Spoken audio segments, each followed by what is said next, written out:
The discussion about promotion and relegation goes on and on and on. It's probably the most consistently divisive topic in the North American soccer conversation.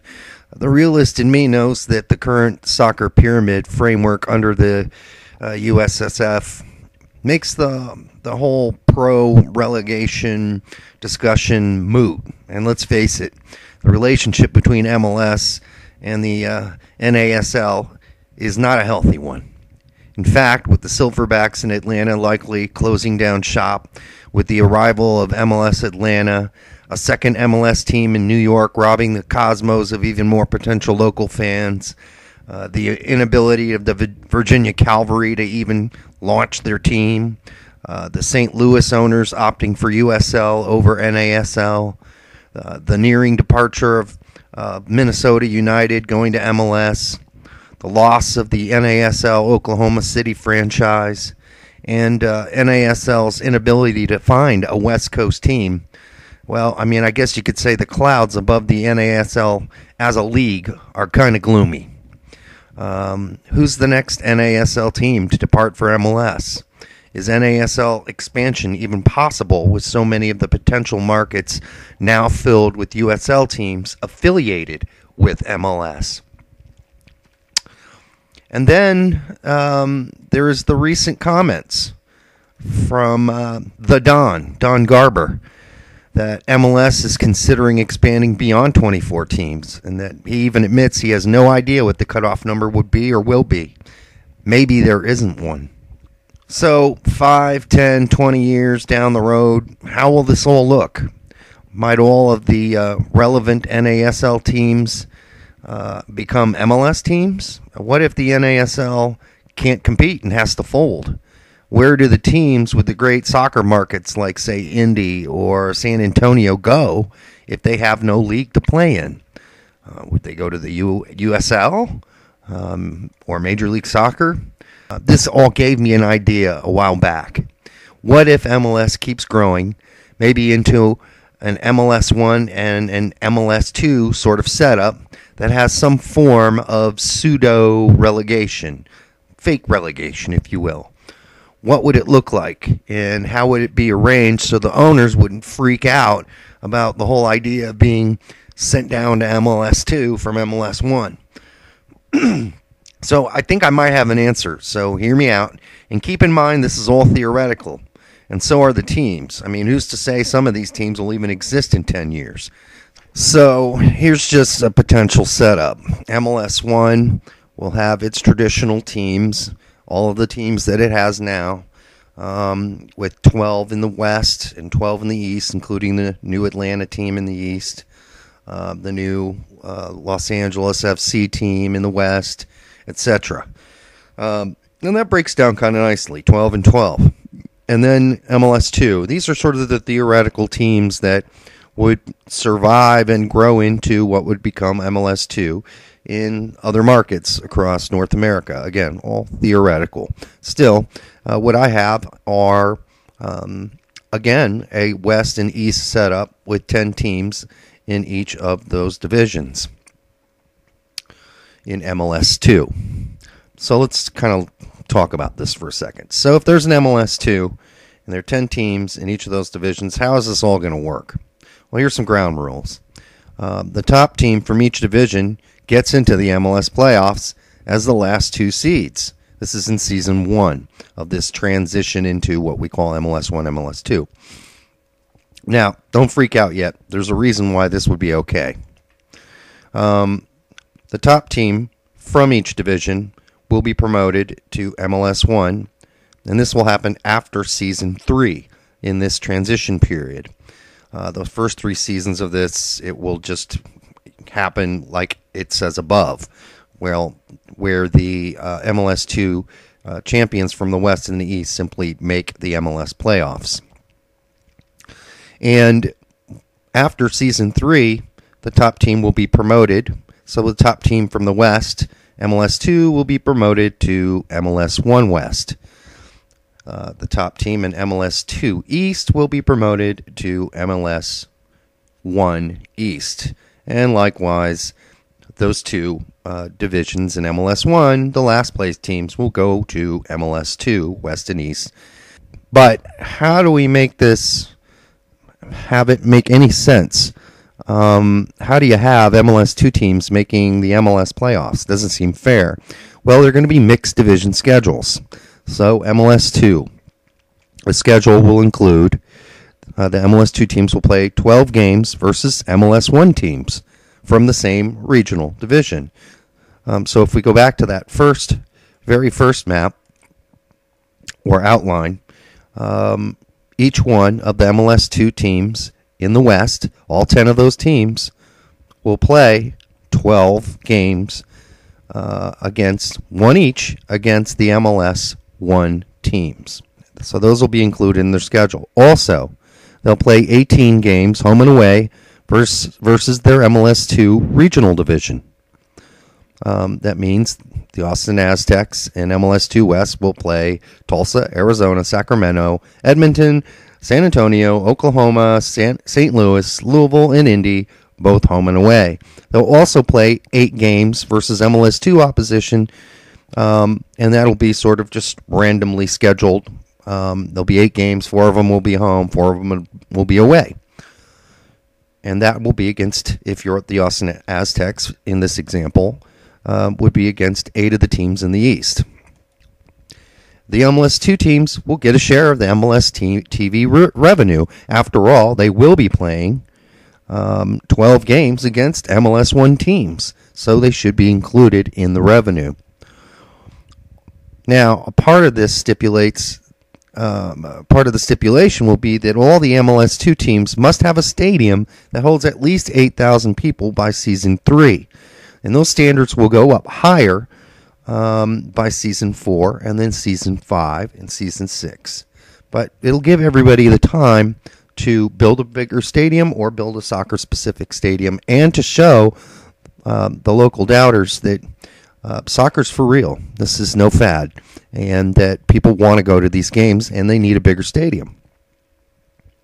So this mixed division schedule, I'm sure, would solve a lot of these things, because MLS2 teams would still be playing a portion of their season against MLS1 teams, and MLS1 teams would still be playing a portion of their schedule against MLS2 teams in their region. Now let's look at MLS1 and their schedules. Let's use the Columbus Crew as an example. Here in the East, they would play each one of their Eastern foes home and away, equaling 22 games, 11 at home, 11 away. They will play 6 games versus opposite regional division teams. So 6 of their games would be against somebody in MLS West, MLS1 West. And again, those will be 3 home, 3 away, kind of random. I mean, it'd be cool if it could be, or to start a tradition of a rivalry. Like you could have New York City FC play the LA Galaxy every year, and they could switch back and forth on home and away. Maybe there's some other rivalries that could develop that could be included. Anyhow, and then, so that's 22 games home and away against regional division opponents, 6 games versus opposite regional division teams in MLS1, and then 10 games versus MLS2 teams in their region. So the 12 teams of MLS1 East would play the 10 teams in MLS2 East. All right, all of this equals 38 games. So in fact, the total games for each MLS1 team increases from 34 to 38. So that'll probably mean the season will have to be lengthened. We'll have to start a little earlier or end a little earlier. But MLS2 teams will also play 38 games. Now, there won't be an MLS2 playoffs. The league winner can be determined by a single table points lead. I mean, that is up to whoever puts this together. I think more importantly, the MLS2 teams and winners of East and West, MLS2 East, MLS2 West, get a shot at the playoffs, the MLS playoffs. And that should make most people at least happy with the fact that Even though they're in MLS2, they still have a chance to beat the champions, although it's remote. It's just a lot harder to make the MLS playoffs as an MLS2 team. Now, some of the teams we were talking about earlier that will need to kind of kick it up with their stadiums, again, if these teams are still around then. Charleston Battery, their stadium only holds 5,000. All of these are less than 8,000, and so all of these teams will need to kick it up a notch or get a new stadium or renovate the stadium that they have. Now, why won't all these changes flip out current owners of MLS1 teams?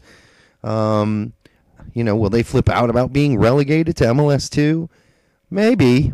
However, first of all, the transition happens over a 3-year period, so they have time to prepare and kind of see how it all works. Are MLS2 teams and the new markets open in MLS2 teams, are they financially just as stable or doing just fine compared to their MLS1 competitors? You can study this over 3 years to find out, hey, is it really economically detrimental to be an MLS2 team since MLS2 teams can still win the MLS championship? And they can move up the next year if they get into the MLS playoffs. So I think when they think about it and they know that the TV revenue will be shared, they know they'll still be playing MLS1 teams at least 12 times during the season and sharing in that TV revenue.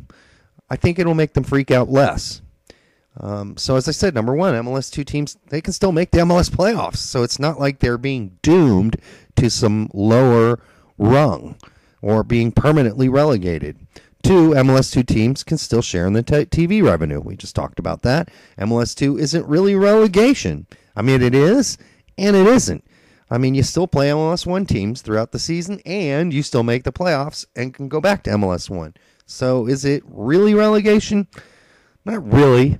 It's just a lot harder to, make the playoffs. So if you drop, the fans are still going to show up and pay to watch the games. You'll still be on TV. So not much really changes.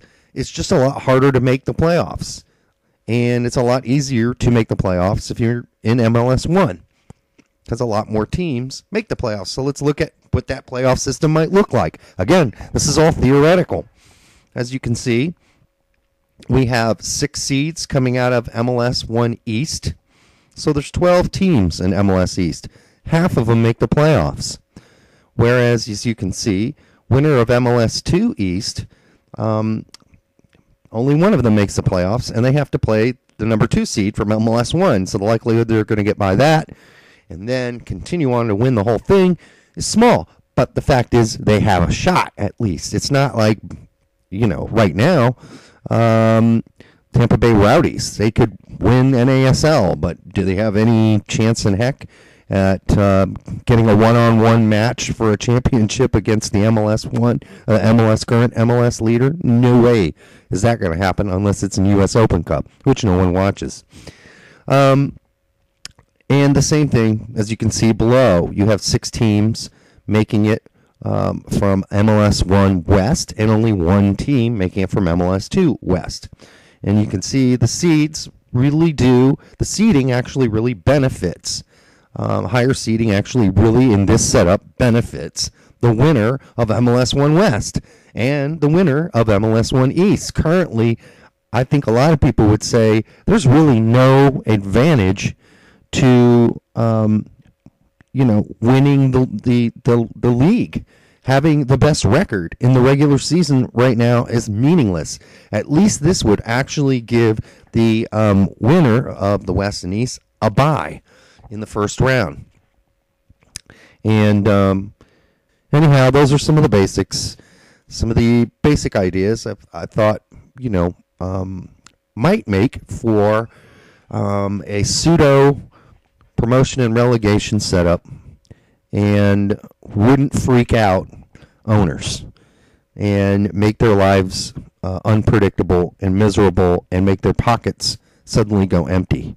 So, until next time, I'm sure I'll see you at a soccer stadium sometime soon. Take care.